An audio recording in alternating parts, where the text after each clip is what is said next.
Hai, berjumpa lagi kita dalam pendekatan menggunakan heuristik.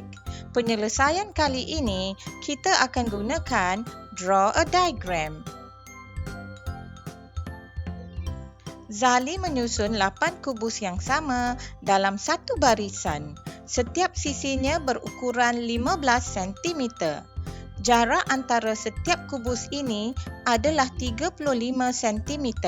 Berapakah jumlah jarak barisan itu dari kubus yang pertama hingga kubus yang terakhir? Lakarkan 8 kubus serta ukuran lebarnya. Catatkan jarak antara kubus-kubus itu.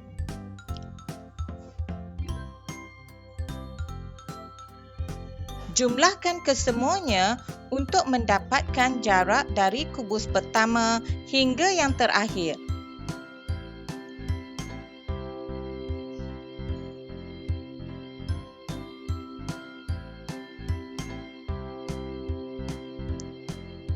Ya, itulah jawapannya.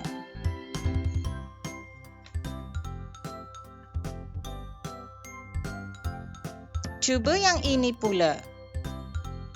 Sarah menanam pokok izora dalam satu barisan yang lurus bermula dari titik A ke titik B.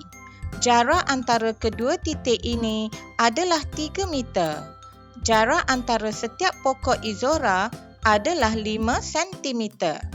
Berapakah bilangan pokok yang boleh ditanam dari titik A ke titik B? Jarak dari A ke B ialah 3 meter.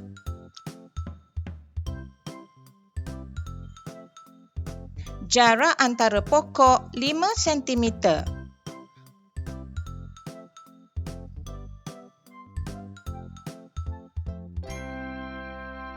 Oleh itu, bilangan jarak adalah 60, di mana bilangan pokok akan lebih 1 kerana pokok berada di kiri dan kanan jarak.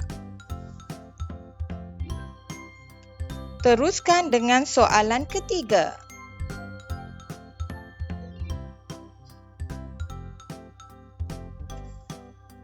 Puan Aini membeli 4 kilogram ikan. Baki wang yang tinggal adalah RM8. Jika dia ingin membeli 6 kilogram ikan, dia memerlukan tambahan RM18 lagi. Berapakah jumlah wang yang Puan Aini ada pada mulanya? Lakarkan 4 kilogram ikan dengan lebihan RM8. Dan 6 kilogram ikan dengan tambahan RM18 lagi.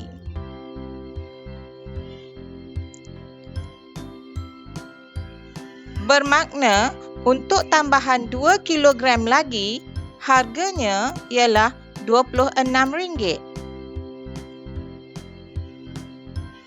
Oleh itu, 1 kilogram bernilai RM13, di mana dia telah membeli 4 kilogram yang berjumlah RM52 dan tambah lebihan RM8 lagi.